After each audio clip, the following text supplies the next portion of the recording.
d'insuffisance rénale. Donc, toujours, il faut corriger calculer la calémie corrigée selon la formule. Et en cas de calémie normale, si on fait l'ionogramme, on trouve une calémie normale, il faut toujours faire le remplissage, puis au moment de l'insuline, on supplémente en potassium. Si on a au départ une hypocalémie, il faut donner du KCL au début avec le remplissage avant l'insulinothérapie à l'ordre de 20 milliequivalents par litre.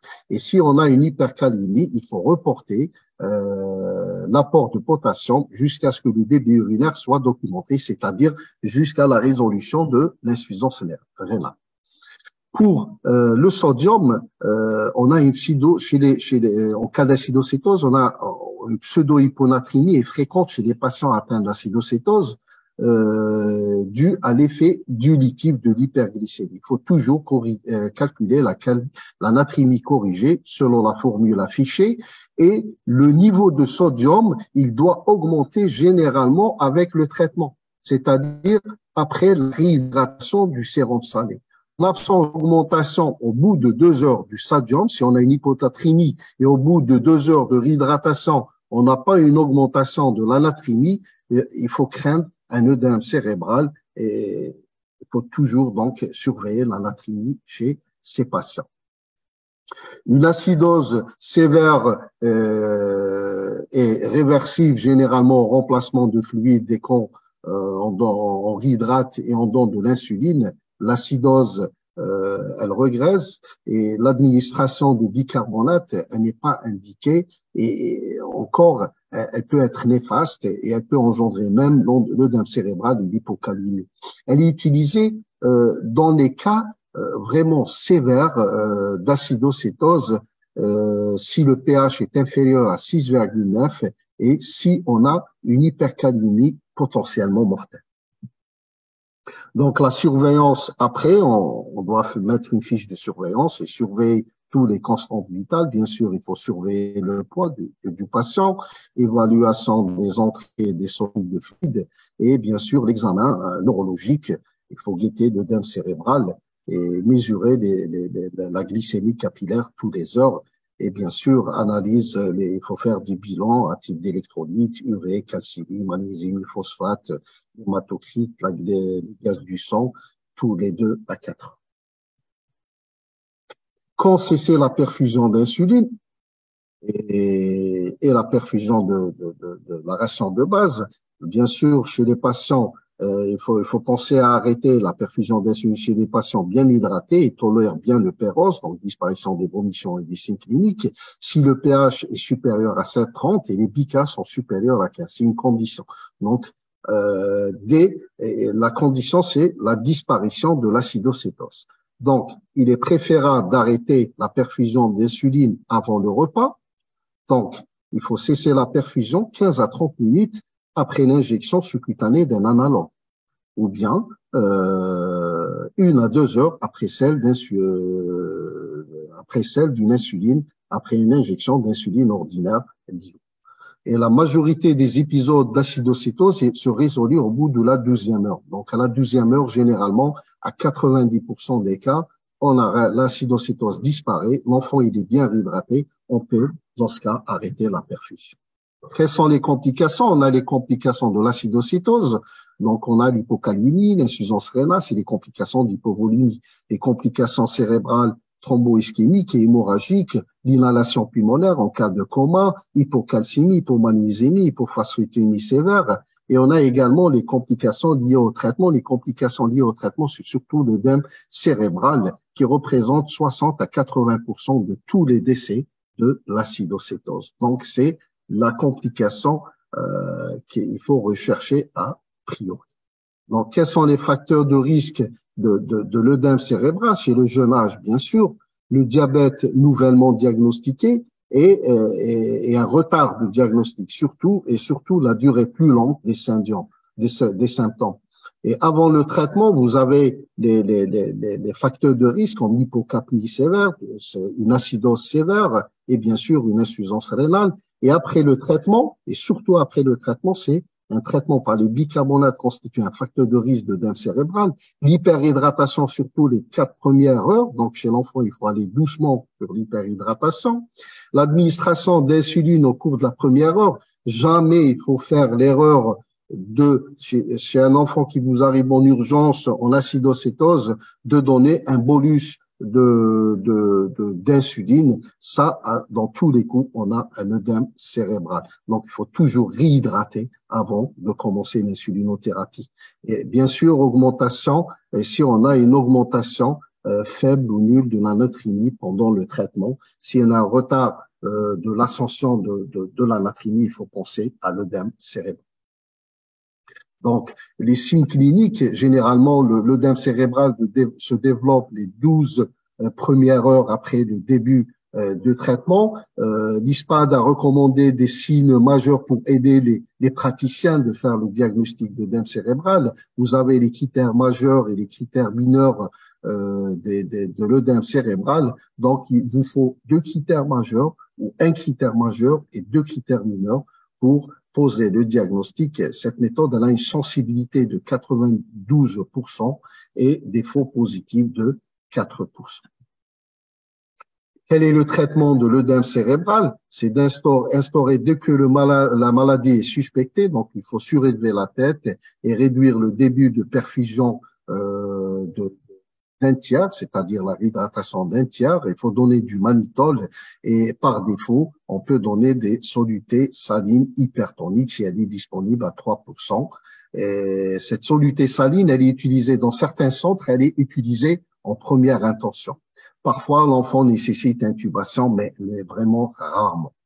L'imagerie cérébrale, l'IRM, il faut jamais s'empresser à faire l'IRM ou le scanner cérébral pour poser le diagnostic d'œdème cérébral. Il ne doit jamais retarder le traitement. L'urgence, c'est de traiter l'œdème cérébral. Après, il faut poser ou discuter l'éventuelle nécessité d'une imagerie cérébrale. Donc, on le fait généralement à la recherche de lésions nécessitant une neurochirurgie comme hémorragie ou un traitement anticoagulant. Et le diagnostic se fait cliniquement, pas à l'imagerie.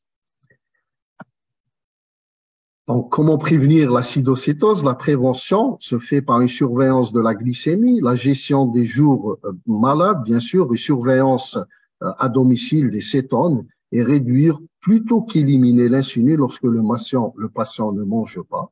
Et bien sûr, suivi des cas de patients à haut risque.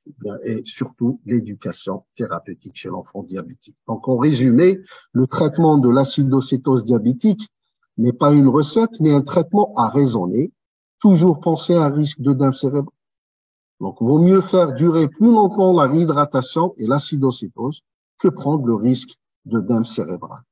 Et penser à la possibilité hyperosmolie. Elle est rare chez l'enfant, mais quand même, elle existe. On va voir la deuxième partie des urgences métaboliques de l'enfant diabétique, chez l'hypoglycémie de l'enfant diabétique. Et généralement, c'est une complication du traitement de l'insulinothérapie ou une mauvaise gérance du traitement de l'enfant diabétique. Donc, les hypoglycémies représentent une complication aiguë la plus fréquente du diabète de type 1, elle est plus fréquente que l'acidocétose. C'est la conséquence d'un déséquilibre entre l'insuline, l'alimentation et l'activité physique, comme vous le voyez sur le schéma. Donc, elle génère de l'anxiété, bien sûr, et de la crainte chez certains patients et leurs parents. Parfois, c'est un frein à un équilibre glycémique optimal. Donc, selon l'ISPAD 2018, il n'existe aucune définition numérique cohérente de survenue de l'hypoglycémie. Donc, l'hypoglycémie chez l'enfant diabétique, c'est pas comme l'hypoglycémie chez un enfant non diabétique, elle est définie comme une baisse de la glycémie qui expose le patient à un préjudice potentiel. En pratique, une glycémie inférieure à 0,70 grammes par litre est utilisée comme valeur seuil pour initier le traitement. Elle n'est pas utilisée pour définir l'hypoglycémie, mais pour initier le traitement de l'hypoglycémie dans le diabète en raison du risque de chute rapidement de cette glycémie. Donc, à partir de 0,70, selon l'ISPAD, il faut commencer le resucrage pour éviter que cette glycémie descende plus profondément. Donc, comment elle est classée, l'hypoglycémie chez l'enfant diabétique? Chez l'adulte, les hypoglycémies sévères sont celles qui nécessitent le recours à une tierce personne. Et comme chez l'enfant, il nécessite toujours l'assistance d'une tierce personne pour corriger son hypoglycémie, la définition, elle est différente. Donc, l'hypoglycémie sévère chez l'enfant est définie comme une déficience cognitive grave, coma, convulsion, donc s'il y a des troubles neurologiques, et bien sûr, et nécessitant une thérapie parentale. Et aucun critère clinique ne permet de faire la différence entre la modérée et la légère. Pour cela, elles sont considérées ensemble. Donc, l'incidence de l'hypoglycémie chez l'enfant diabétique est difficile à déterminer. Les hypoglycémies asymptomatiques risquent d'être méconnues et sous-déclarées. Pour ça, c'est difficile de donner l'incidence exacte, mais généralement, l'hypoglycémie symptomatique chez l'enfant diabétique survient en moyenne 1 à 2 épisodes par semaine, avec un épisode d'hypoglycémie sévère par an. L'incidence d'hypoglycémie sévère a diminué, pratiquement elle a disparu avec l'utilisation des analogues d'insuline et bien sûr la pompe d'insuline dans les pays occidentaux et le contrôle continu de glucose, le CGM. Là, vous voyez que sur cette étude qui montre que les hypoglycémies sévères sont significativement plus fréquentes chez les enfants de moins de 5 ans. On voit sur le plan physiopathologique que la chute de la glycémie est perçue par les neurones de l'enfant et ça provoque une réaction et une stimulation du système sympathique avec sécrétion d'adrénaline, sécrétion du cortisol par la surrénale, des hormones de croissance par l'hypophyse et bien sûr du glucagon par le pancréas. Tout ce qu'on appelle, c'est le système de contre-régulation. Tous ces hormones vont essayer de faire augmenter d'augmenter et contrer l'hypoglycémie. Donc, c'est des hormones hyperglycémiantes. Sur cette étude, vous voyez que l'hypoglycémie et également l'hyperglycémie chez l'enfant diabétique entraînent des troubles cognitifs et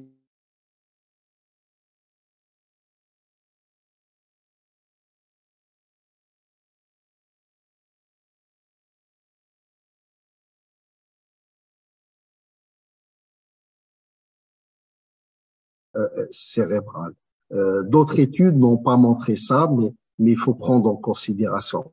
Vous voyez sur cette étude que le temps nécessaire pour effectuer un calcul mental et le temps de réaction étaient significativement allongés lors des épisodes d'hypoglycémie et aussi d'hyperglycémie chez les enfants diabétiques de type 1. En résumé, ces études montrent que c'est vrai que l'hypoglycémie peut retentir sur la fonction cognitive, sur la fonction, sur la structure du cerveau, mais l'effet néfaste de l'hyperglycémie du diabète est plus important que l'hypoglycémie.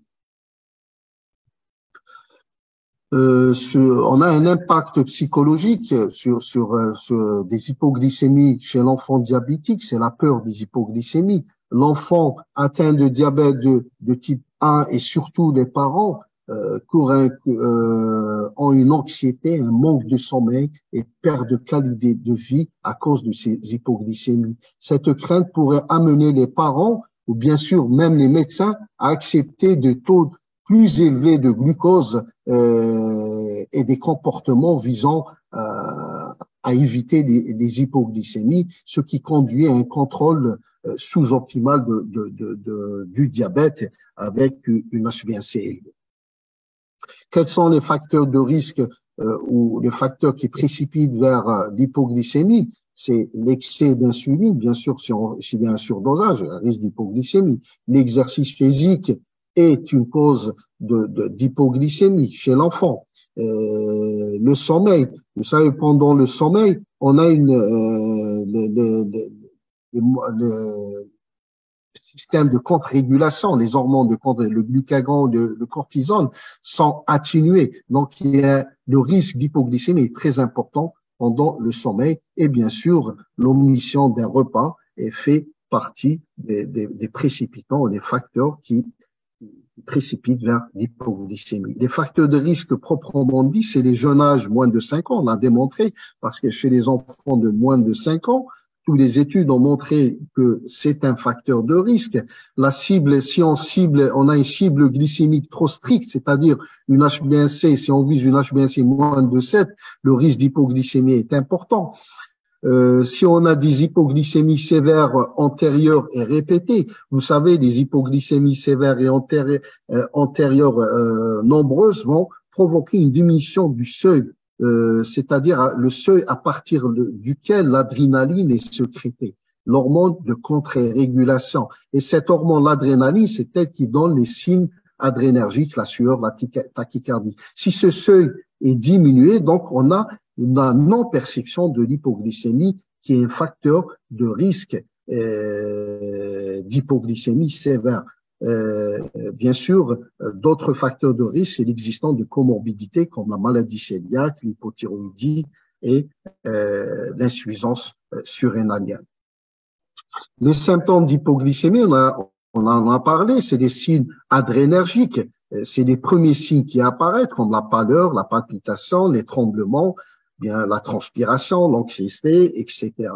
Et non traités, ces signes adrénergiques vont voir apparaître les signes de neuroglucopénie qui se manifestent par des maux de tête, de troubles de la conscience, confusion, vision floue, etc. Et chez les mêmes comas et convulsions, et chez les très jeunes enfants, les nourrissons, on a une irritabilité, agitation, entêtement, un calme inhabituel, crise de colère. Donc, il faut faire attention chez les nourrissons et les tout petits.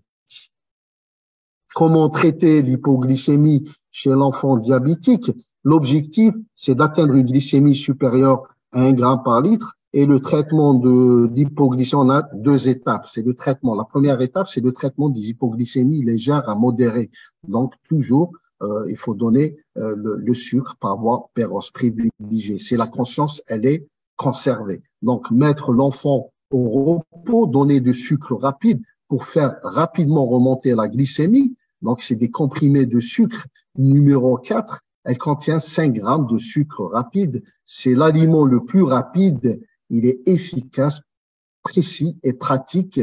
Soit l'enfant le croque tel qu'il est, soit il humidifie avec un peu d'eau et bien sûr, ou bien dans un verre d'eau. La quantité, c'est en dans 0,3 grammes par kilo, c'est l'équivalent de 9 grammes, c'est-à-dire 2 comprimés de sucre, 2 morceaux de sucre, de glucose pour un enfant de 30 kilos, ou bien 15 grammes pour 50 kilos, 3 morceaux de sucre pour un enfant ou un adolescent de 50 kilos. Ces comprimés de sucre peuvent être remplacés par soit 50 millilitres de jus de fruits, 50 millilitres du soda, on peut donner même du Coca-Cola réhydraté, puis resucré avec du Coca si on n'a pas de sucre disponible, ou bien 8 millilitres de sirop ou 10 grammes du miel ou du confiture. Il ne faut jamais utiliser du chocolat ou des biscuits pour resucrage parce qu'ils contiennent de la matière grasse et ça ralentit l'absorption du sucre.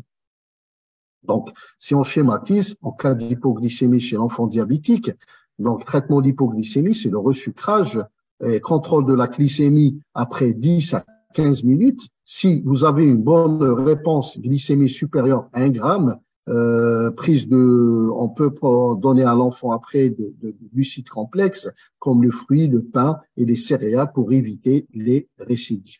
Si on n'a pas de réponse, c'est-à-dire toujours une hypoglycémie après 10 à 15 minutes, on répète le traitement de l'hypoglycémie, resucrage à la même dose et réévaluer la glycémie dans les 10 à 15 minutes pour confirmer que la glycémie est supérieure à 1 gramme et bien sûr, prise de glucides complexes, comme fruits ou pain. Et si l'enfant, si l'heure de repas est là, il fait son insuline, il peut diminuer légèrement l'insuline qu'il a l'habitude d'injecter et prendre son repas normal.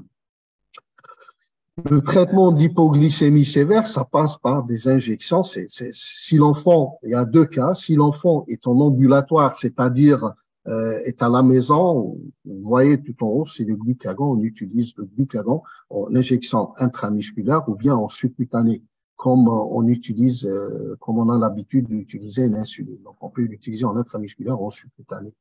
Donc l'injection de glucagon, on utilise 0,5, c'est des boîtes qui contiennent vous voyez la solution, la poudre et la solution de préparation. Donc, il faut éduquer les patients à préparer le glucagon. Donc, il faut injecter le liquide dans le flacon, le mélanger et le retirer. Ok. Donc, dans les consultations, il faut éduquer aux patients comment préparer le glucagon, faire la démonstration à chaque fois, à chaque consultation. Donc, pour des enfants moins de 25 kilos, on donne 0,5 mg et des enfants de plus de 25 kilos, on donne 1 mg. L'enfant doit prendre conscience après l'injection au bout de 10 à 15 minutes. Alors après, il faut donner du sucre par voie orale. Et le glucagon a comme effet secondaire, on peut avoir des nausées, des vomissements, il ne faut pas s'inquiéter. Si l'enfant se réveille, il vomit, donc c'est l'effet du glucagon. Et si on n'a pas du glucagon, on est à la maison en ambulatoire, donc on peut administrer, c'est anecdotique, c'est administrer une source de glucose, par exemple une confiture ou du miel dans la bouche buccale. Elle peut aider à remonter la glycémie en attendant que l'enfant soit transporté à l'hôpital. Au milieu hospitalier, on donne de glucose intraveineux à 10%. Donc, la dose recommandée est de 2 à 3 millilitres par kilo de glucose à 10%.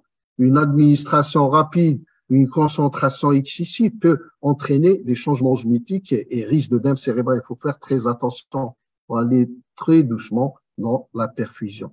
Et les signes de neuroglucopénie peuvent persister plusieurs heures après la normalisation de la glycémie. Donc, il faut faire attention quand l'enfant est sous perfusion, contrôler la glycémie. Dès que la glycémie est entre 1 et 2 grammes, il faut savoir arrêter la perfusion. Comment prévenir l'hypoglycémie chez l'enfant diabétique? L'objectif du traitement de diabète est de viser d'atteindre un meilleur contrôle glycémique possible et bien sûr sans hypoglycémie sévère. Pour cela, l'éducation de l'enfant diabétique doit éduquer à l'enfant et aux parents les signes, les facteurs de risque de l'hypoglycémie et sur les moments ou des situations où la surveillance accrue de glycémie est nécessaire. Bien sûr, également, il faut former l'enfant et les parents et les soignants et les enseigner sur connaître les premiers signes d'hypoglycémie et de savoir traiter cette hypoglycémie. Les enfants et les adolescents doivent porter un nom identificateur ou alerte sur leur diabète. Comme vous voyez tout en haut, c'est des bracelets. Si l'enfant présente brutalement un coma à l'école ou dans la rue une hypoglycémie sévère, il faut qu'il y ait ce bracelet pour que les soignants savent que c'est un diabétique. Donc, ça aide pour la prise en charge. Bien sûr, un équipement de mesure, les lecteurs doivent être disponibles et la source de glucose doit être disponible chez l'enfant ou bien les parents de l'enfant diabétique. Pour éviter l'hypoglycémie au moment de l'exercice physique, vous savez que l'hypoglycémie elle peut apparaître au moment où elle peut apparaître après 8 à 12 heures plus tard d'un exercice physique. Donc, l'enfant diabétique a deux choix, soit de surveiller la glycémie avant l'exercice et apporter des glucides supplémentaires en fonction de la glycémie avant, au moment ou même après le sport, ou bien il a le deuxième choix, soit de diminuer la dose d'insuline avant et après l'exercice intense. Parfois, on est amené à même diminuer la lente le soir pour éviter l'hypoglycémie nocturne. Bien sûr, le sommeil, le moment à risque particulier d'hypoglycémie, donc il faut intensifier la surveillance chez les enfants à risque au moment du sommeil. Et des objectifs de la glycémie, parfois, en cas d'hypoglycémie mal contrôlée et récurrente, les objectifs glycémiques peuvent devoir être ajustés à la hausse chez ces enfants. Donc, en conclusion, les hypoglycémies restent un problème trop souvent éprouvé pour les enfants et adolescents diabétiques. Malgré habituelle évolution favorable, les hypoglycémies sévères sont génératrices d'anxiété et surtout chez les parents. L'éducation, l'enseignement des facteurs de risque et du traitement permet de prévenir ces hypoglycémies. La technologie actuellement, malheureusement, n'est pas disponible chez nous et elle permet de mieux traiter et réduire les hypoglycémies. C'est le cas de surveillance continue de glycémie, de CGM, et la pompe à insuline augmentée par les capteurs avec fonction de suspension à faible dose d'insuline a pratiquement amélioré de façon significative les hypoglycémies chez l'enfant diabétique. Et je vous remercie. Merci, professeur. On n'a pas fini. On n'a pas fini. Là, on va rentrer dans le débat. Oui. Alors, nous invitons nos chers participants à être actifs en ligne. Vous avez tous, je présume, en tant que médecin généraliste, je le dis et je le confirme, vous avez eu affaire à un enfant diabétique au niveau des urgences avec une perturbation métabolique. Donc, je pense que chacun de nous a déjà vu une acidocétose. Donc, posez toutes les questions possibles. Surtout, et en plus, ce n'est pas au niveau de l'hôpital uniquement, professeur. Voilà. Si vous voulez quelques notions sur le régime alimentaire, je suis diététicienne. C'est quoi cette histoire?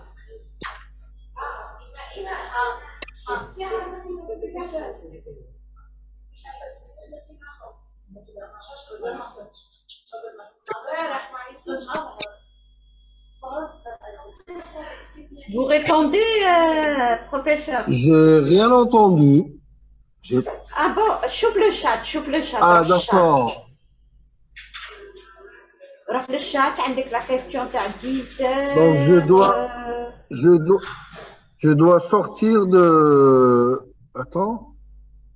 Non, vous ne sortez pas. Vous allez vers discussion. D'accord, discussion. Ok.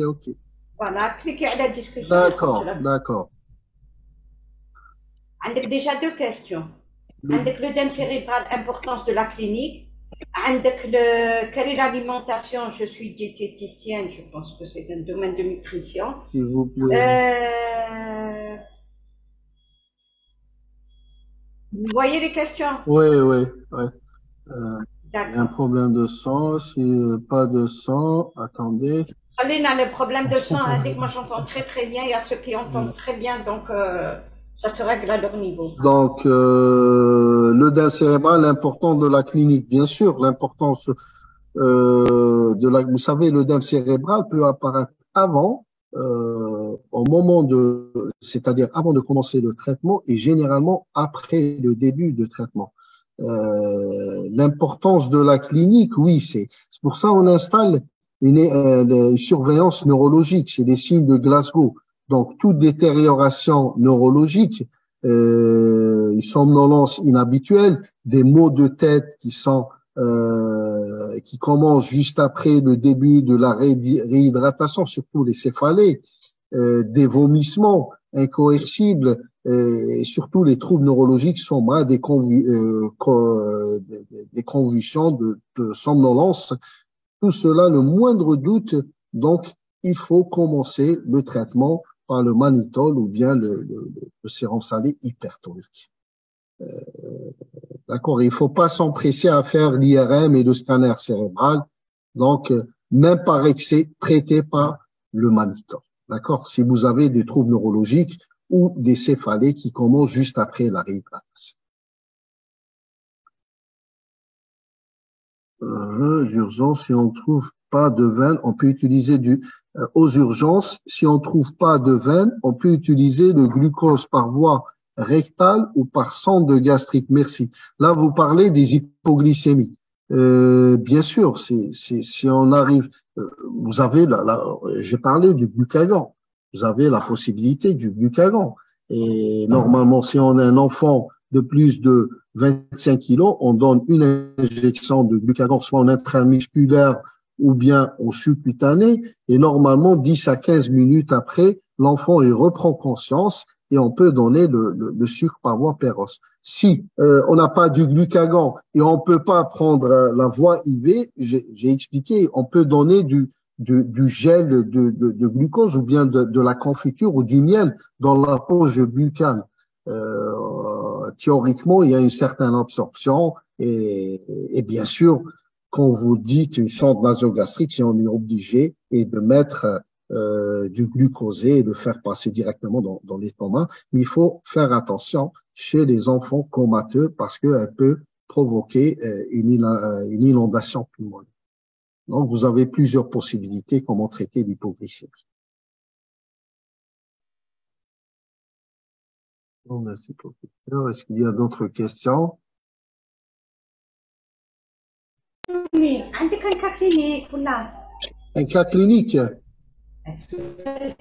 عندك un cas clinique. هكذا donc في الفلاش ديسك تاعك ما عندكش؟ ما راهوش هنايا non. Non. Je l'ai pas ici. Je l'ai pas ici. J'ai un cas clinique, mais je l'ai pas ramené avec moi, non. Schéma d'administration de mannitol ou sérum salé hypertonique. Schéma, je l'ai expliqué, vous l'avez, si on reprend la diapo, si on reprend la diapo, comme ça, vous pouvez, mannitol. Donc, voilà, le mannitol, on le donne à 0,5 à 1 gramme par kilo en intraveineux sur 20 minutes. Bien sûr, on peut le répéter en cas de non-réponse initiale dans 30 minutes. Donc, dans 30 minutes, on peut renouveler la même dose. Et bien sûr, on peut utiliser les solutés hypertoniques s'ils sont disponibles. Je crois qu'on n'existe pas dans tous les services à 3%. On donne 2,5 à 5 millilitres par kilo sur 30 minutes.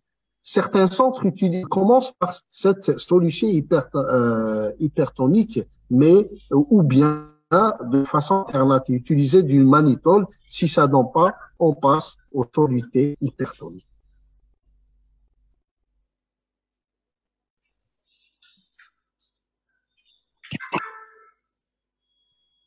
Elle continue à vous demander le régime, la dame. Alors, il y a une régime, s'il vous plaît, une meilleure procédure à suivre pour équilibrer une hyperglycémie mal équilibrée. Bon, ça sort de l'acidocétose, mais on peut répondre, s'il vous plaît, le meilleure procédure à suivre pour équilibrer une hyperglycémie chez un nourrisson mal équilibré. C'est vrai que chez les nourrissons, c'est difficile d'équilibre glycémique chez un nourrisson diabétique parce que c'est des nourrissons qui mangent tout le temps, ils s'allaitent tout le temps, ils sont tout le temps sains. Donc, appliquer le schéma basal bolus, c'est difficile. Même le schéma conventionnel à double injection, c'est difficile d'équilibrer ce genre de patient et c'est l'indication de la pompe à insuline. D'accord. Je vais pas vous détailler comment équilibrer parce que vraiment c'est difficile de prendre en charge un nourrisson diabétique. Pratiquement tous les nourrissons ailleurs dans les pays occidentaux sont sous pompe à insuline. Donc avec un débit de base et des bolus au moment de l'alimentation, plusieurs bolus d'insuline au moment de l'alimentation. Chez nous, actuellement, les nourrissons sont tous sous basal au bolus. Le problème, c'est leur alimentation se fait en permanence. Donc, l'hyperglycémie, elle est tout le temps. Donc, c'est difficile de les équilibrer. Il faut faire avec. Comment on fait? Et généralement, on a un mauvais équilibre chez les nourrissons, surtout chez les nourrissons qui sont au sein. Ils sont tout le temps au sein et on n'a pas le choix, on n'a pas la pompe à insuline. Donc, Est-ce qu'il faut l'adresser à un service spécialisé ou est-ce qu'on peut le prendre non, en on le charge? prend en charge, bien sûr. C'est un pédiatre qui s'occupe un endocrinopédiatre qui s'occupe du diabète. Et, et tout dépend de l'éducation. Donc la maman, elle doit adapter les doses d'insuline à l'alimentation. Il faut qu'elle diminue les tétés la nuit, d'accord. Donc de passer plus au repas organisé qu'aux tétés permanentes. Donc pour éviter des hyperglycémies, des excursions d'hyperglycémie. C'est un peu délicat. C'est l'indication de la pompe à insuline, mais certains préfèrent le schéma à double injection, c'est-à-dire le conventionnel avec le DIO de 1 pH. Peut-être ça donne des meilleurs résultats, mais actuellement on préconise la pompe à insuline. On avait un niveau de ionogramme en urgence. Bonjour professeur et tout le monde. Vous savez qu'au niveau des EPSP, on n'a pas d'ionogramme en urgence ni gaz du sang. On peut faire une glycémie au CDU. Est-ce qu'on commence le schéma de cétose ou de préférence ne pas toucher l'enfant et d'évacuer directement à l'EPH? Et de préférence, ça c'est difficile. Hein. Est-ce que il faut voir le pH, est-ce qu'il est de proximité, elle est à côté de le PSP, l'acidocétose, c'est une urgence. Donc, et le diagnostic se fait par les gaz du sang, comme vous avez vu les définitions de l'acidocétose. Donc, si vous pouvez commencer la réhydratation de l'enfant, parce que le traitement, c'est toujours la réhydratation, commencez au moins la réhydratation et envoyer l'enfant vers l'hôpital le plus proche où on peut faire les gaz du sang dans les brefs délais et dans des meilleures conditions.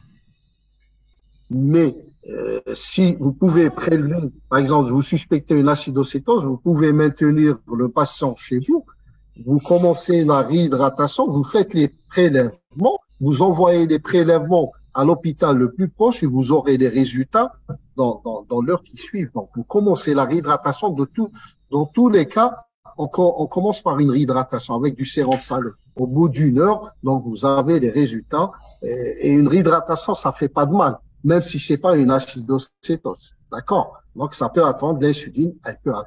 Donc, vous avez deux choix. Soit vous prélevez le patient, vous envoyez les prélèvements soit avec les parents ou bien par l'ambulancier, ou bien vous commencez la réhydratation et vous envoyez votre patient à l'hôpital spécialisé le plus.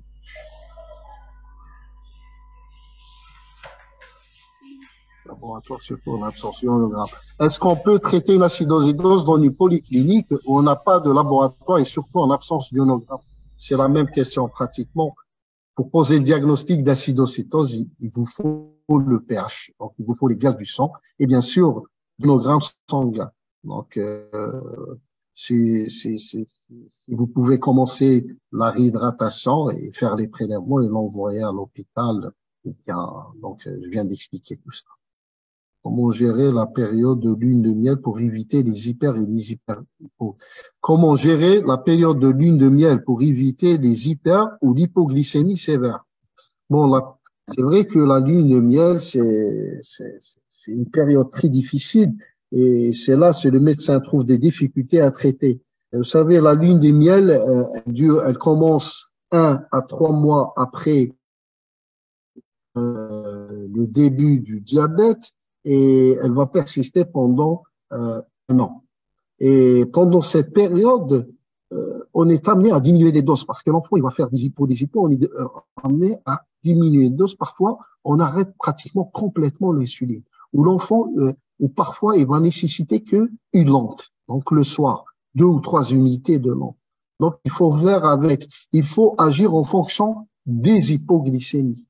Les hyperglycémies, c'est dû au resucrage, généralement. Mais c'est des enfants qui font des hypoglycémies. Il faut pas hésiter à diminuer les doses. Diminuer les doses jusqu'à peut-être maintenir, on peut gérer le diabète avec une lente ou bien d'insuline prandial. Mais au bout d'une année, l'enfant va reprendre des besoins d'insuline. Et donc, il faut pas, là, encore hésiter à augmenter les doses d'insuline en fonction de la glycémie.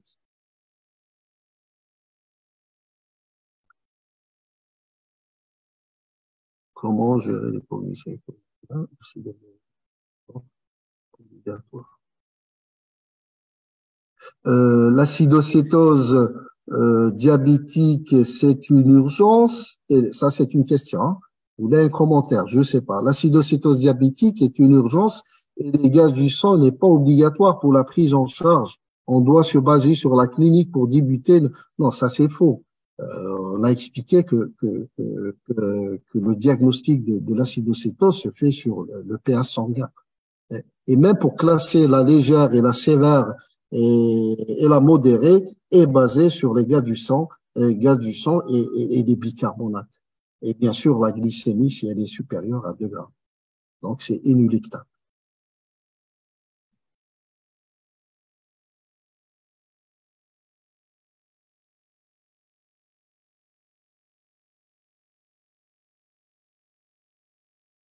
Je ne vois pas d'autres questions. Si vous voyez d'autres questions, Madame Gouguin, vous pouvez intervenir.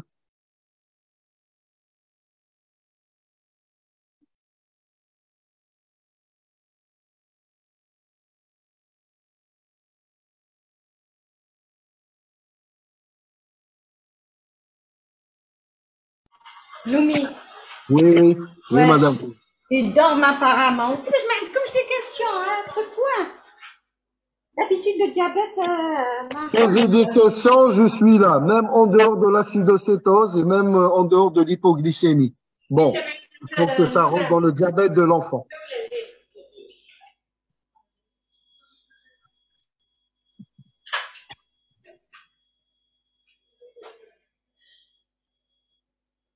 pour la prise en charge, on doit se baser sur la clinique. J'ai répondu sur ça. Vous avez répondu. L'utilisation du bicarbonate qu'on voit.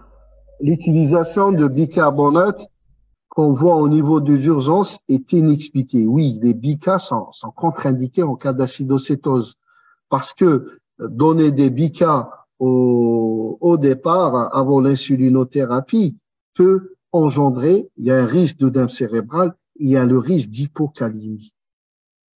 Donc, on a laissé, l'ISPAD a laissé une petite fenêtre pour les bicas, sauf pour les patients, on peut donner 1 à 2 millimoles par kilo, on le fait une petite perfusion sur 30 minutes.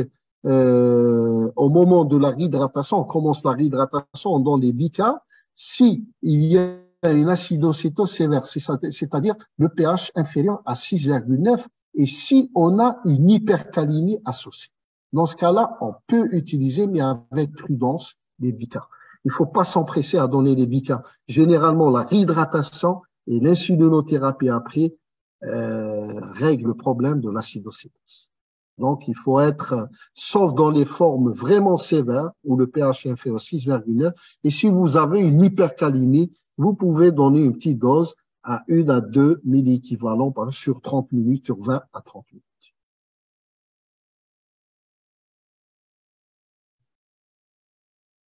Est-ce qu'on peut avoir acétone avec une glycémie inférieure à 2 grammes? Oui, mais vous aurez une cétonurie inférieure à 2 croix.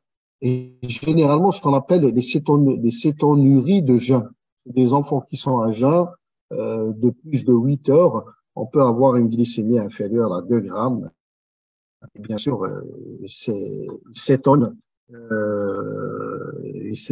à 2 fois. Vous la trouverez pas plus de croix. Mais la cétose, dans la cétose ou l'acidocétose, la glycémie supérieure à 2 grammes est obligatoire.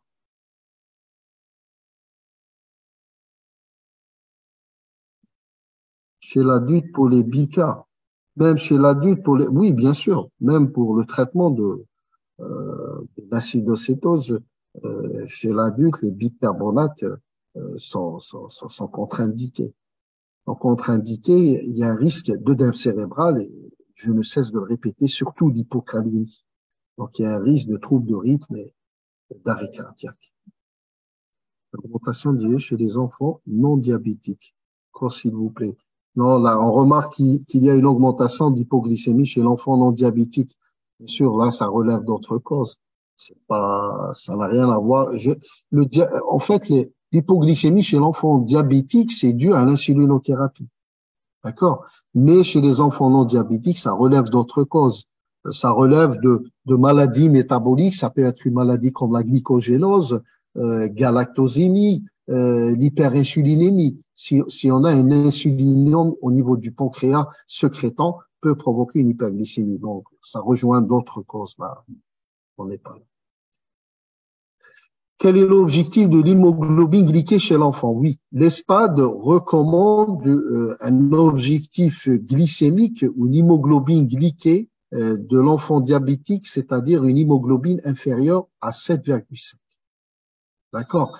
C'est-à-dire un enfant qui est dans la cible, c'est-à-dire dans les objectifs, dans 70%, et dans la cible glycémique. La cible glycémique, c'est entre 0,8 et 1,8 grammes par litre. Donc, je répète, l'hémoglobine recommandée par l'ISPAT, c'est 7,5, inférieur à 7,5. Comment gérer les hyperglycémies de jeun? Eh ben, les hyperglycémies chez l'enfant diabétique qui présente une hyperglycémie en jeun, c'est vous voulez dire au réveil le matin. Donc, premièrement, il faut voir si l'insuline du soir elle est correcte. Pourquoi il fait cette hyperglycémie à jeun? Donc, il faut réajuster la dose de la lente le soir. Et deuxièmement, qu'est-ce qu'il faut faire? Sur l'immédiat, bien sûr, il faut corriger cette hyperglycémie. Il faut donner de l'insuline, 1 à 2 unités pour corriger cette hyperglycémie. Et si l'enfant va prendre, par exemple, il est à 3 grammes, il va prendre son petit déjeuner. Par exemple, il a l'habitude de faire 3 unités au petit déjeuner de la rapide. Donc, il rajoute 1 à 2 unités pour corriger cette hyperglycémie. Au lieu de 3, il va donner 4 ou 5 unités. Pour le bolus, tu as le repas, tu as le petit déjeuner, et pour corriger l'hyperglycémie.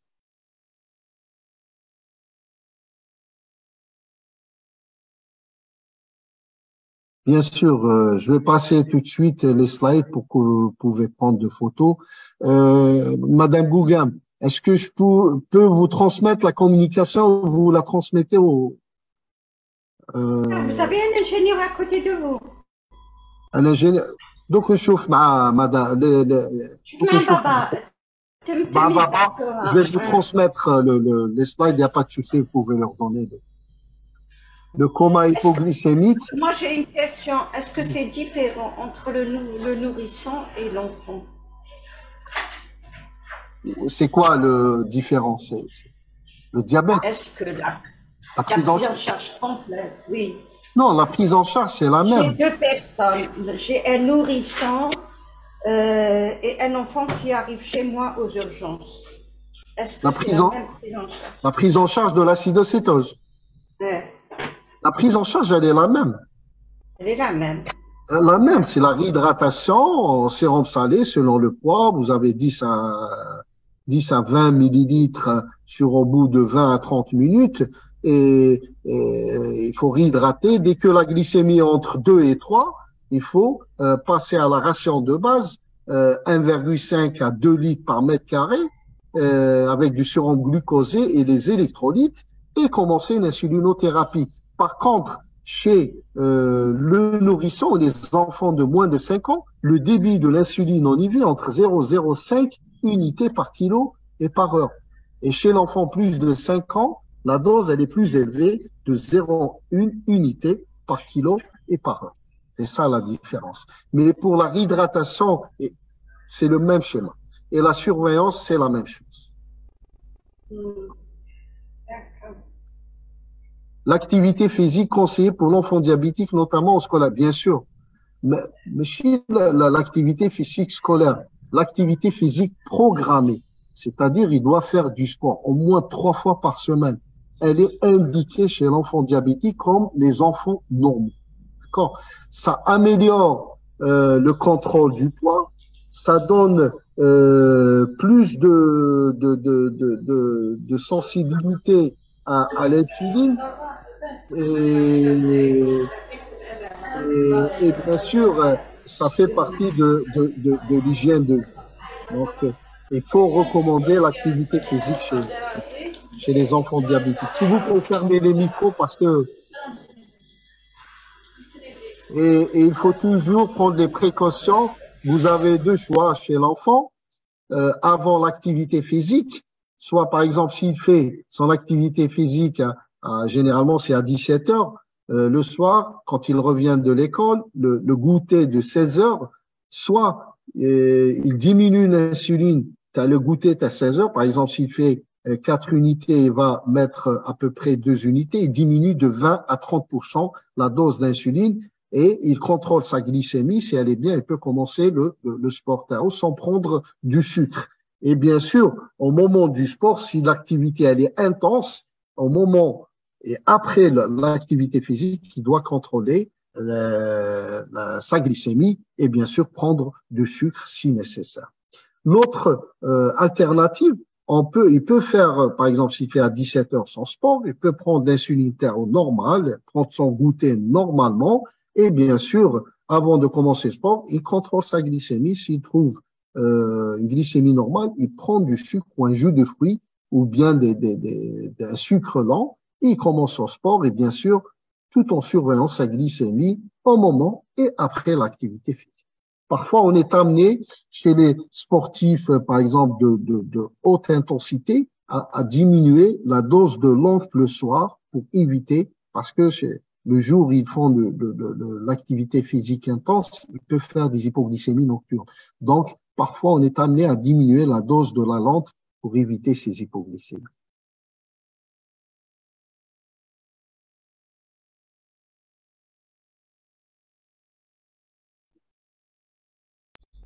En l'absence de glucagon, on peut remplacer le sérum glucosé 30% en IVD. Oui, j'ai expliqué dans la prise en charge. Donc, la dose est au milieu hospitalier. Si on est en milieu hospitalier, on peut donner du sérum glucosé à 10% en cas d'hypoglycémie, 2 à 3 millilitres sur. De toute façon, on a le schéma sur les slides. Nous envoyons après la communication. Au milieu ambulatoire, on donne du glucagon, mais au milieu hospitalier, c'est glucose à 10% en IV. Cela pour les patients qui sont inconscients. D'accord? Pour les hypoglycémies sévères. Donc, si on a un coma ou hypoglycémique ou on a trouble de la conscience. Mais chez les patients qui ont une conscience conservée, c'est le péros. Et on a expliqué le schéma comment faire. Syndrome de Mauriac chez l'enfant diabétique. Bien sûr, le syndrome de Mauriac, généralement, c'est des enfants qui sont très, très mal équilibrés et ils présentent, c'est une conséquence d'un déséquilibre de diabète. On a une accumulation de glucose au niveau du foie, on a une hépatomégalie et les triglycérides qui sont très augmentés et on a également un retard de croissance. Et tous ces signes sont réversibles après une bonne une prise en charge de son diabète et avoir bien équilibré son diabète. Surtout, c'est des enfants qui ont un retard de croissance avec une hépatomégalie. Donc, c'est le syndrome de Mauriac. Bonjour, en absence de glucagon, on peut remplacer, bon, j'ai répondu, c'est pas le 30%, hein, on utilise le 10%. Le 30%, c'est hyperosmolaire, il peut provoquer un œdème cérébral. Est-ce possible de traiter l'hyperglycémie du nouveau-né? Je crois qu'on est en train de tourner autour Là, il faut définir l'hyperglycémie du nouveau-né. Est-ce que c'est une hyperglycémie iatrogène due à la ration de base ou bien est-ce que c'est un diabète du nouveau-né? Là, ça rejoint, c'est pas un diabète de type 1. Chez un diabète qui s'installe chez le nourrisson de moins de 6 mois, on appelle ça le diabète néonatal. Diabète néonatal, c'est pas un diabète de type 1. Il n'y a pas des auto-anticorps. C'est un diabète monogénique. C'est dû à des mutations génétiques. D'accord? C'est des mutations génétiques qui entraînent un dysfonctionnement des cellules bêta. Bien sûr, si on a une hyperglycémie, une acidocétose, il faut la traiter comme les autres acidocétoses. Mais généralement, ce type de diabète sont transitoires. Donc, il fait son diabète, on peut traiter par l'insuline. Ensuite, il va faire une rémission qui peut être prolongée et définitive. Et parfois, il fait une rémission prolongée et on voit une apparition de diabète à l'âge de l'adolescence. Ça rejoint, j'ai expliqué, le diabète monogénique. C'est pas un diabète de type 1. Donc, chez les nourrissons de moins de 6 mois et chez le nouveau-né qui font un diabète, il faut faire les anticorps. Il peut faire un DT1, mais généralement, c'est des diabètes monogéniques.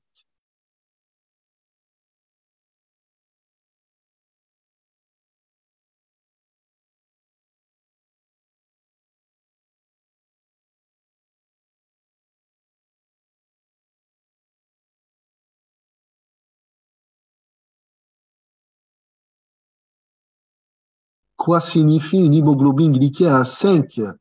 Diminution de la dose ou arrêt du traitement. Une hémoglobine glyquée à 5, c'est une hémoglobine normale. Hein. Donc, il faut revoir est-ce que vraiment l'enfant il est diabétique. D'accord? C'est généralement l'enfant diabétique, vous avez une hémoglobine glyquée qui est supérieure à 7.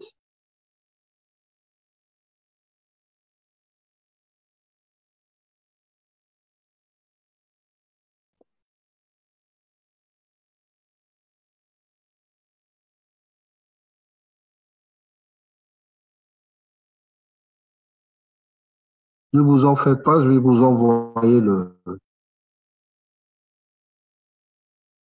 présentation.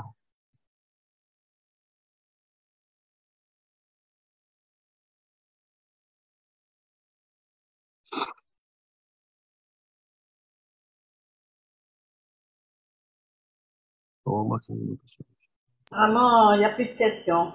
Apparemment. On n'est pas en fin de semaine, hein, ceci dit. On n'est pas, chers participants, on n'est pas en fin de semaine. C'est vrai qu'on est en fin d'année. Ah, c'est une fillette. On a reçu une fillette de 13 mois au niveau des urgences avec une crise convulsive après 3 heures d'une vaccination au HBV tétécoque. Elle était apéritique avec une glycémie de 3 grammes. Est-ce que l'acidocétose peut compliquer par une convulsion? Attendez, j'ai raté. Ouais. Noumi, ما تجاوبهمش نومي دير لهم كلينيك ما تجاوبهمش s'il te plaît. Ouais.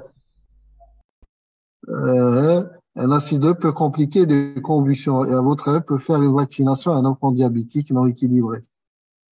Non, une fillette de 13 mois. C'est vrai que à 3 grammes, il faut penser à un diabète. Donc, il faut explorer. Il faut faire une glycémie à jeun chez cet enfant. Il faut faire un lapsique. Si vous trouvez une glucosurie, une cétonurie, c'est un diabète. Et si vous hésitez, bien sûr, ça, c'est une glycémie capillaire, hein, avec une glycémie à 3 grammes. Est-ce que c'est une glycémie capillaire ou une glycémie de laboratoire? Si c'est une glycémie capillaire, il faut confirmer par la glycémie veineuse. D'accord, c'est une glycémie capillaire. À 3 grammes, c'est un diabète. La définition de diabète, soit une glycémie à jeun inférieure, plutôt supérieure à 1,26 grammes, ou bien une glycémie aléatoire supérieure à 2 grammes. Là, il est à 3 grammes, il faut faire un lapsix, d'accord? Si vous avez un doute, il faut faire une glycémie à jeun. Et parfois même, on peut faire une hémoglobine glyquée. Et généralement, une glycémie à jeun et répéter les glycémies capillaires, ça permet de faire le diagnostic. Mais ça n'a rien à voir avec la vaccination. Ça n'a rien à voir avec la vaccination.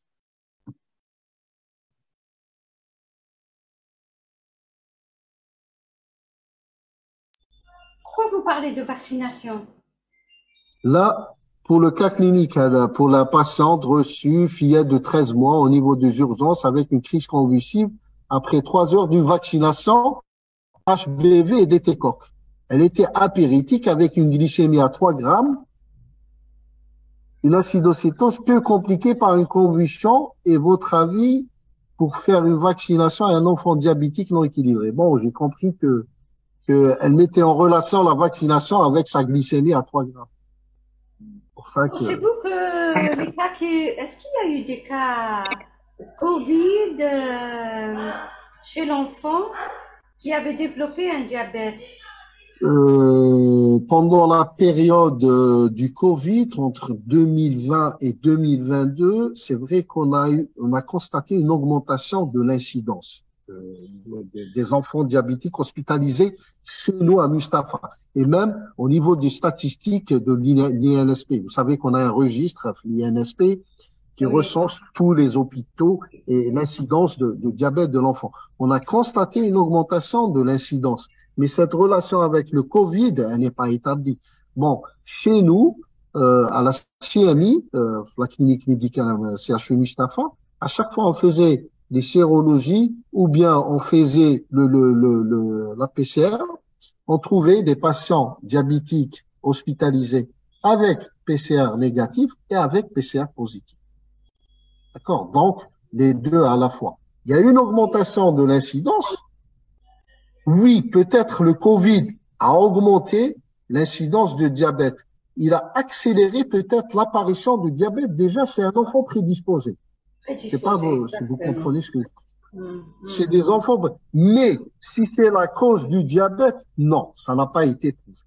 Parce que si on regarde les causes du diabète de type 1 chez l'enfant, elle est multifactorielle. Et la cause virale, elle fait partie.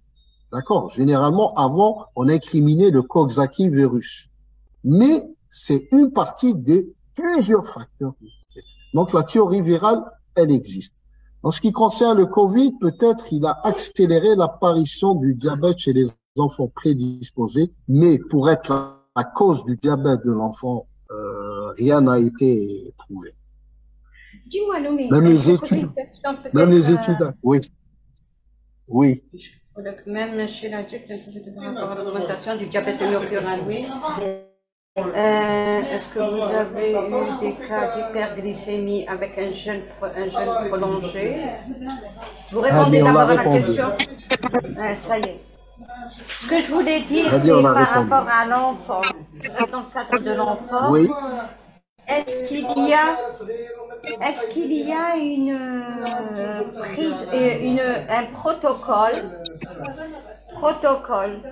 de prise en charge standardisé? C'est-à-dire, si je suis à Tamanrasa, j'agis de la même manière. Si j'agis de la même manière partout. Il existe pour nos praticiens? Pour l'enfant diabétique? Oui. Pour l'enfant diabétique, bien sûr. Actuellement, dans le monde, c'est la pompe à insuline. Et bien sûr, même les bandelettes, ils n'utilisent plus les bandelettes. C'est le contrôle continu de glucose, les CGM. Une pompe intégrée à un contrôle continu, à un capteur qui contrôle la glycémie en temps réel. Ils ont même le freestyle. Le freestyle, c'est un contrôle rétrospectif, c'est-à-dire contrôle la glycémie en rétrospectif. Mais on n'a pas l'accès à cette technologie. Donc, on a une prise en charge uniforme. C'est quoi notre prise en charge? Avant, c'était le traitement conventionnel avec double injection. Actuellement, c'est le basal bolus. Pour toutes les catégories d'âge, c'est le basal bolus, c'est-à-dire une injection lente le soir et des injections avant le repas, c'est-à-dire 3 à 5 injections. C'est un schéma qui est utilisé ailleurs. Il y a 80% d'enfants occidentaux en Europe ou aux États-Unis sont sous pompe, mais il y a les 20% qui sont sous basal bolus. Soit c'est un choix du patient ou bien des parents, ou bien il y a une contre-indication. Inch'Allah, ça va. La pompe, c'est que elle n'est pas remboursée remboursable. Elle n'est pas remboursable par la sécurité sociale. Et on espère que dans les années qui vont venir, ça va se faire et tous les enfants vont bénéficier de la pompe à insuline. Ça va améliorer la prise en charge et ça va améliorer surtout la prise en charge de l'hypoglycémie, surtout l'hypoglycémie. Donc, on a une petite amélioration de l'HbA1c, mais surtout, elle va améliorer le bien-être, le mode de vie des patients diabétiques et bien sûr le confort et on va maîtriser mieux les hypoglycémies. Vous avez une question? Merci professeur pour cette excellente présentation. S'il vous plaît, le bilan à demander devant un diabète type 1 pour confirmer l'origine auto-immune, normalement anti-GAD, anticorps, anti-ILO. J'aimerais bien voir la question. J'ai la question. L'avant-dernière. Une forte présentation, s'il vous plaît, 10 heures. S'il vous plaît, fermez les micros, ça. Je la vois pas. Dernier.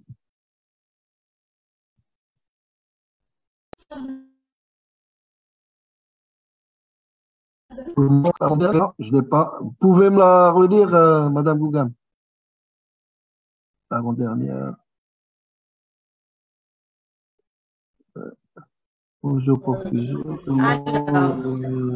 C'est à 10h44, Android Blue. 10h44. Oui, Android Blue. Hypoglycémique. Avec les pronostics.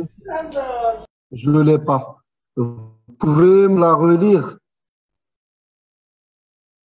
Alors, merci pour cette excellente présentation. Le bilan à demander devant un diabète type 1 pour confirmer l'origine auto-immune, normalement anti-GAD et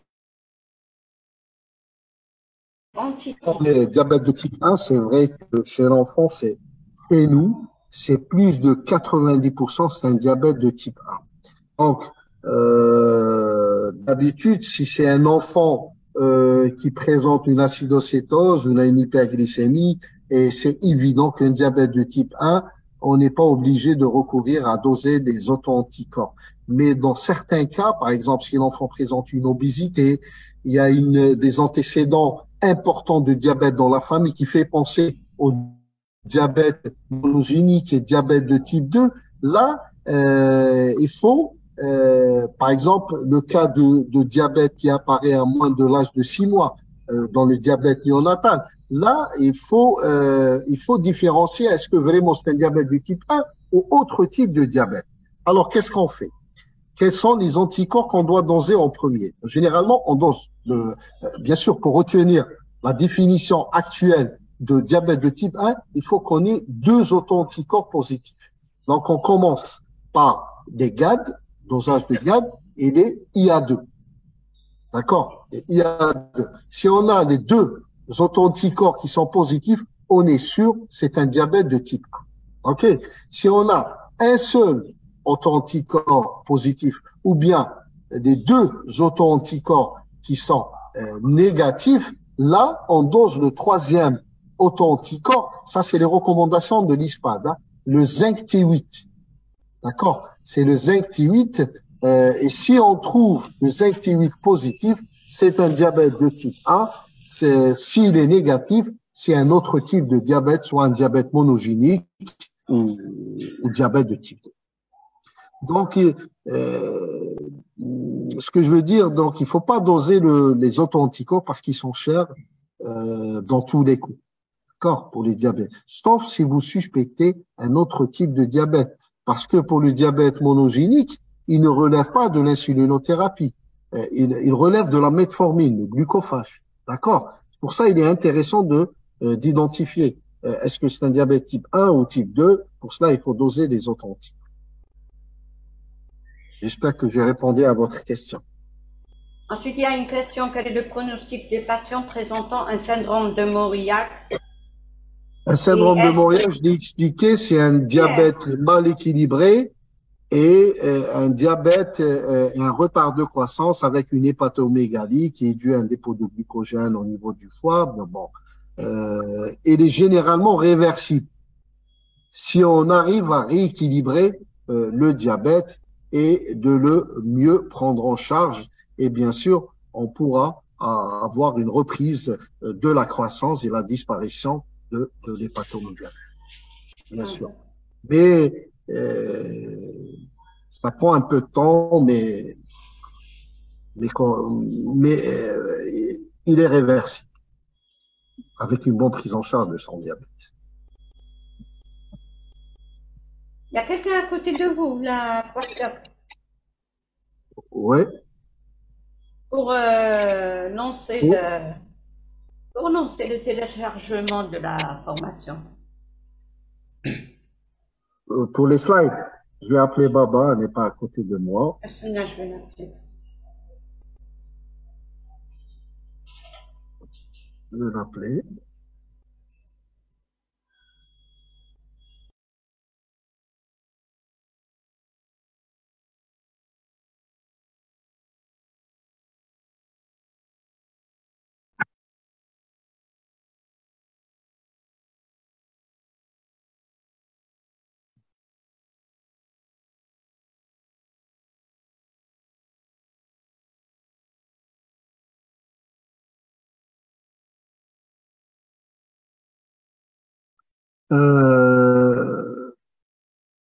Docteur Gougam, elle a votre email, Baba.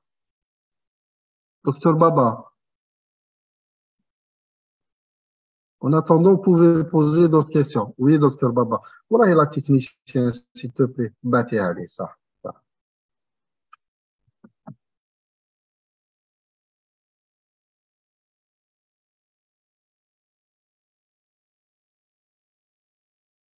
Également pour l'auto-immunité. Pour compléter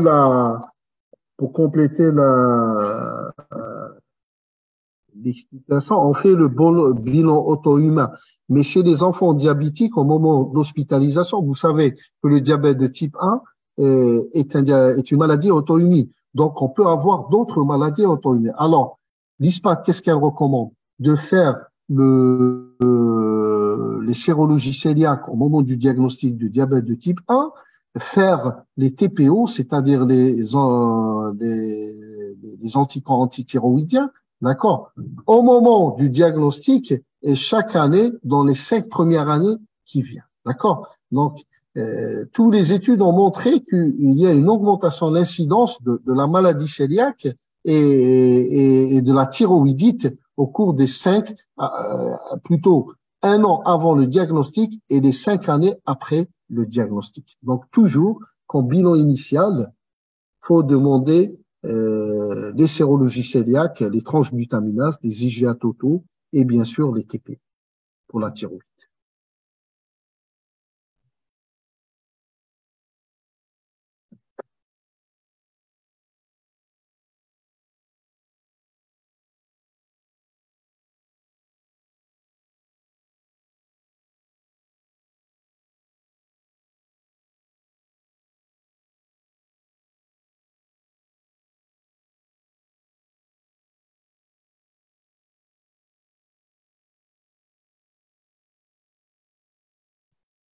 Pour le schéma conventionnel à double dose, sincèrement, je l'ai télescopé. Donc, j'ai oublié.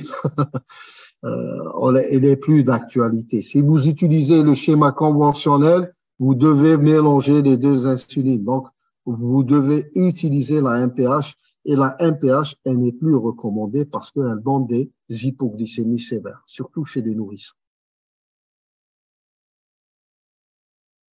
Oui, ça c'est une bonne question. L'utilisation des analogues d'insuline chez les nourrissons autorisés ou pas?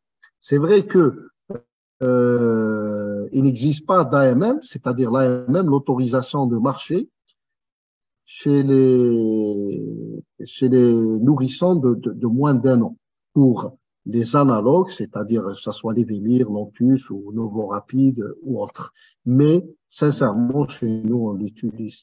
J'ai des patients et j'ai aucun problème, des nourrissons de 8 mois, de 12 mois qui sont sous basal bolus, sous les vémirs ou bien sous, on utilise généralement les vémirs de moins de 2 ans parce que la lentus, elle est contre-indiquée à moins de 2 ans, donc on utilise plus la vémir.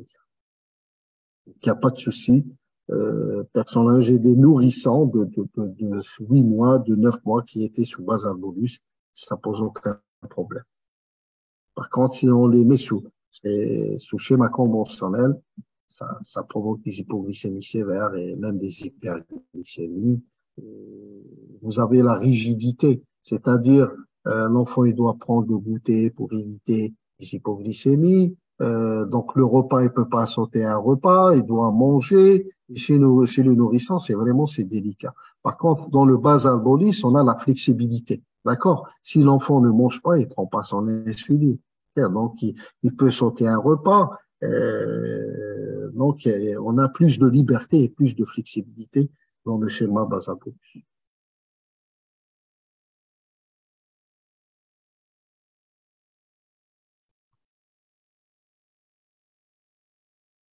Vous aurez la présentation, ne vous inquiétez pas. Je vais la transmettre à Madame Goukem et elle va vous la transmettre. Vous n'avez pas vu avec papa. Elle va passer, je l'ai appelée. Elle va venir, je l'ai appelée, elle va m'envoyer Elle va venir. Mais c'est simple, vous allez vers... je sais pour la... Oui, je sais. Pour le nouveau-né, on trouve toujours l'hypoglycémie. Comment gérer cette urgence? Il y a une autre question? Pour le nouveau-né. Pour le nouveau-né, on trouve toujours hypoglycémie. Comment gérer cette urgence? Oh, bien sûr, ça fait quoi dans les hypoglycémies chez le nouveau-né, il faut voir si c'est pas une infection, si c'est pas. Mais il faut corriger l'hypoglycémie. Je pense pendant 0,5 jusqu'à 2 cc par kilo de sérum glucosé à 10%. À renouveler s'il y a persistance. Peut-être parce qu'on n'allait pas sur le moment. Ou bien, oui, s'il reste à jeun pendant très longtemps, ça peut provoquer des ça. Généralement, au niveau nouveau-né hypoglycémie, il faut penser à une infection maternelle-fétale.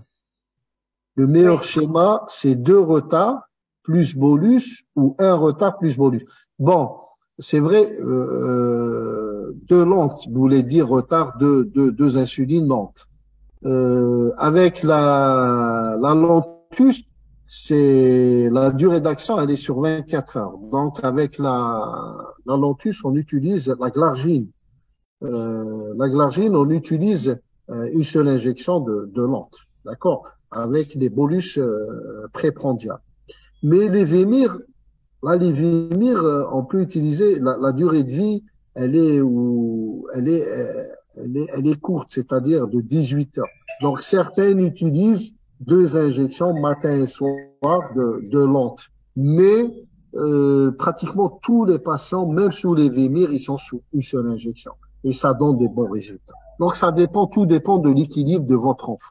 D'accord? Généralement, que ça soit la glargine ou la détermis, ils sont sous une seule injection.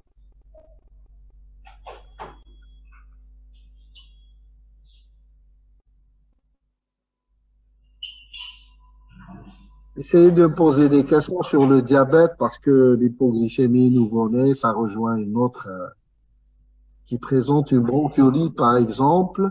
On est obligé de faire des injections de corticoïdes et un traitement avec les corticoïdes après. Écoutez, devant un enfant diabétique qui présente une bronchiolite, on est obligé de faire des injections. Non, on n'est pas obligé de faire des injections des corticoïdes. Les nouvelles recommandations actuellement, les corticoïdes injectables, ils n'ont pas de place dans le traitement des bronchiolites. Donc, c'est surtout l'oxygénothérapie. Premier épisode, il n'y a pas d'indication ni de la corticothérapie, ni des nébulisations de la ventoline. C'est l'oxygénothérapie et la désobstruction nasale. D'accord? Avec du sérum salé. Du cas, si c'est un asthme du nourrisson, on n'est pas obligé de donner des corticoïdes par voie IV. Donc, on peut donner comme traitement de base les corticoïdes inhalés, d'accord, comme le Bidicor ou Fluoxetine, d'accord. Et ces corticoïdes inhalés, ça permet de contrôler l'asthme et le passage systémique des corticoïdes dans le sang est minime, donc ça retentit pas sur la glycémie. Là, il faut corriger, il faut que vous ayez des notions sur le traitement des bronchiolites. C'est pas les corticoïdes en injectable. Il faut éviter ce genre de prise en charge.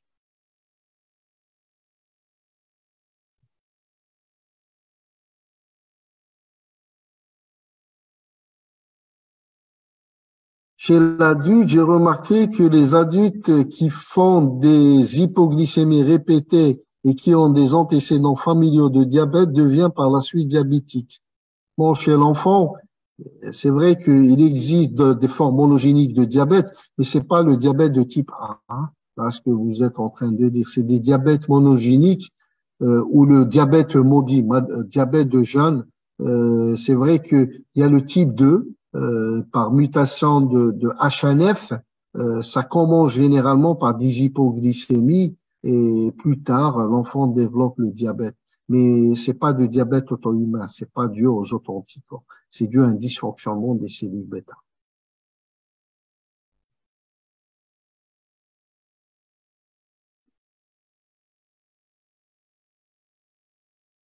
Oui, bien sûr, on peut même utiliser des l'ublisation par le pulmicort, ce qu'on utilise actuellement.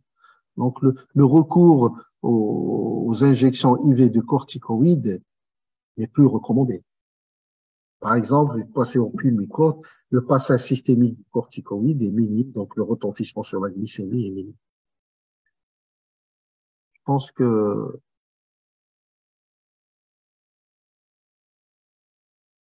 je vous transmets la communication, Madame Gougam. Elle est là, elle n'est pas venue. Elle n'est pas venue, j'attends, elle n'est pas venue. Chauffe le chat, enregistrement activé. Je connais pas cette. Attendez, دقيقة. غادي نروح للبيرو تاعك. وين نروح chat? Discussion. تحت la discussion كاين enregistrement activé. تحت discussion. Vous êtes en train de partager. Non, ما كاينش كاين vous êtes en train de تحت le chat. نفتح la fenêtre du chat de discussion نفتحها. J'ouvre. وينك تقرا les questions. D'accord. OK. من تحت كاين qui peut voir vos messages وكاين enregistrement activé. Qui peut voir enregistrement activé. J'ai pas enregistrement activé. Ah, enregistrement activé, oui. J'y clique. كليكي لازم تروح لا كومونيكاسيون تاعك باش تدخلها. Comment je fais? نروح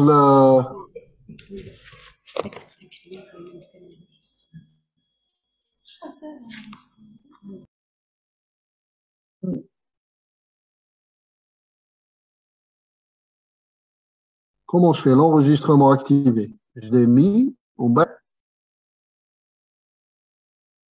Ah, j'arrive pas à faire l'application.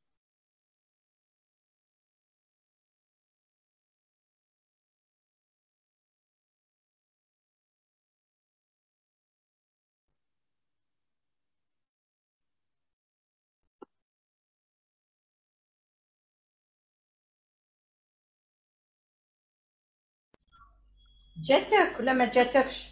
ما جاتش. خلاص شوف وين مكتوب لي ميساج، وين مكتوب لي ميساج من تحت. وي enregistrement activé. لا من تحت. وي كاين وين اون ايكري وين اون سيزي لي ميساج. وي سيزي لي ميساج وي. كاين اون بتيت تيت وكاين قدامها اون فوي. كليكي على هذيك لا فوي. وي لو بتاعي.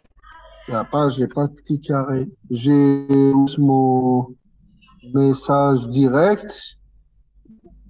Un petit, full beau, l'autre côté.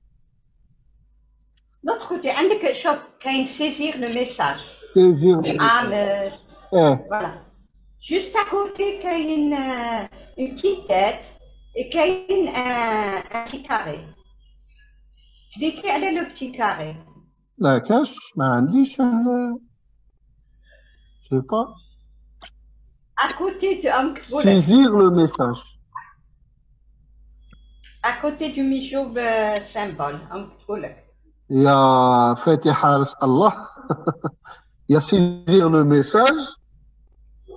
ما كاش كان de l'autre côté كان les 3 points هادوك enregistrer la discussion. Quand je clique je dis enregistrer la discussion. لا وين؟ كيفاش في هذاك لي 3 بوين ايه من تحتها كامل من تحتها كامل j'ai كاينه rien. بتيت تات هذيك avec des petits yeux une petite bouche Oui, oui. Eh, وكاين قدامها un petit carré كاين des pointillés, ما كاش carré, كاين des pointillés, 3 points. si عندك un petit carré ما كاش هذاك سي عنديش un petit carré. Y a pas. Répondez la dernière question à Délène Octobre. Une patiente âgée de 22 ans qui présente un diabète inaugural sans cétonurie, BMI supérieur à 30, donc c'est un DT2, du sujet jeune. Donc j'ai la mise sous metformine. Votre avis, professeur? Bien sûr, ça fait plus un diabète de type 2. Mais votre patiente, je pense qu'il nécessite c'est le traitement. Et si vous arrivez à gérer avec la metformine, tant mieux. Sinon, il faut associer de l'insulinothérapie, bien sûr, ou d'autres molécules. Bon, généralement, nous, on prend en charge des diabètes de type 1. Là, c'est un diabète adulte qui peut vous répondre. Mais pour commencer, c'est correct. La metformine, je pense qu'il faut orienter votre patient sur un diabète adulte.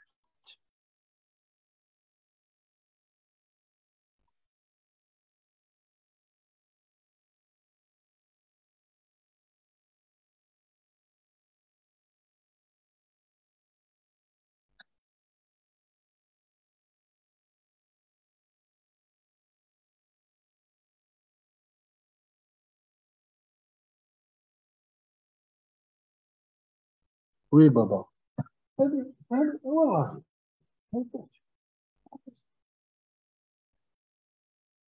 والله ما فيك بنستناو فيها مازالنا واقفين.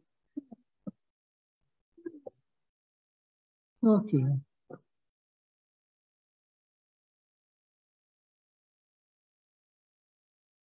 Arrêtez de l'écrire parce que vous allez avoir l'enregistrement. On est en train de faire tout pour que vous l'ayez.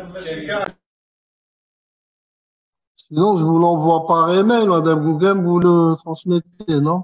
Là, je viens de parler à Papa. L'ingénieur, il est avec vous, non? Kachama n'est pas venu. Elle va venir. 2 minutes. Ouais, il n'y a pas de souci, j'attends. Ça va.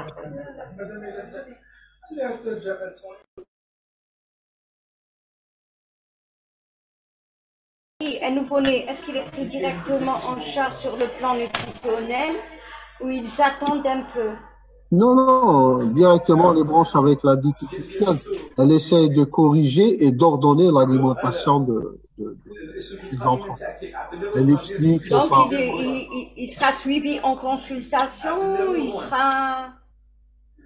Bon, je suis dans un EPSP. Oui. Il y a une dame qui va demander et dire à mon bébé comment je vais le faire suivre quand je serai là. Comment je vais l'orienter? Est-ce que je lui dis qu'il continuera à être pris en charge au niveau de l'hôpital par un service de pédiatrie? Généralement, il vaut mieux qu'il soit pris en charge par un endocrinopédiatre. Donc, il faut l'envoyer à l'hôpital. D'accord, généralement, parce que c'est une prise en charge un peu délicate et qui nécessite une diététicienne et un endocrinopédiatre pour une meilleure prise en charge. Donc, on préconise d'envoyer à l'hôpital. S'il vous plaît, pour transmettre la communication. جات يا سوبر au moins يفرحوا روحي bonjour madame mademoiselle essayez de m'envoyer le message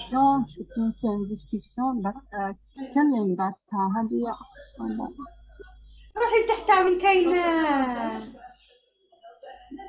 راه درتيها نو رانا هذه هي تعرفيش لا لا هو واش قال لك ما قراش مازال ما قراش هو قال لك نعرف قال لك نعرف الناس انا من كلاسي من الاول كاع انا حيطول اول المشكل ياك انا هما الناس اللي راح يسجلوا الجنين كاين ناس دخلوا بالبعض كاين ناس J'espère qu'on était complet sur notre présentation et tout le monde a bénéficié de ce moment. Merci Madame Gougam. merci à vous. Merci Je vais pour laisser tous un peu les l'écran participants. ouvert.